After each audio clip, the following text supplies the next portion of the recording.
ഭ്രമയുഗത്തിലെ പുരോഗമനവാദിയായിട്ടുള്ള ചാത്തൻ കഥാപാത്രത്തെ 2025 അല്ലെങ്കിൽ 26 ഒരു പുതിയ സിനിമയിലേക്ക്, പുതിയ മലയാള സിനിമയിലേക്ക് തിരികെ കൊണ്ടുവന്നാൽ എങ്ങനെയുണ്ടാവുമെന്ന് നമുക്കൊന്ന് പരിശോധിക്കാം. എന്തുകൊണ്ട് ഭ്രമയുഗത്തിൽ ചാത്തൻ പുരോഗമനവാദിയായി? ഒന്ന്, അഭയം തേടി വരുന്ന ഒരു പാണനെ, താണജാതിയിൽപ്പെട്ട ഒരു പാണനെ വീടിനുള്ളിലേക്ക് പ്രവേശിപ്പിക്കുന്നു, അഭയം നൽകുന്നു.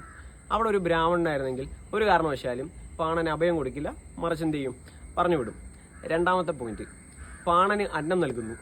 അന്നം സ്വീകരിച്ചുകൊണ്ട് പാണൻ എന്ത് ചെയ്യുന്നു? ദൈവത്തിന് നന്ദി പറയുന്നു. പക്ഷേ അവിടെ അത് കൊടുമൺ പോറ്റിക്ക്, അതായത് നമ്മുടെ പ്രിയപ്പെട്ട ചാത്തന് അത് ഇഷ്ടപ്പെടുന്നില്ല. ചാത്തൻ എന്ത് ചെയ്യുന്നു? തനിക്ക് നന്ദി പറയാനുള്ളതിന് പകരം എന്തിനാണ് ദൈവത്തിന് നന്ദി പറയുന്നതെന്ന് മറുചോദ്യം ചോദിക്കുകയാണ്. ഇങ്ങനെ പുരോഗമനത്തിന്റെ പല തലങ്ങൾ നമുക്കതിൽ കാണാനായിട്ട് സാധിക്കും.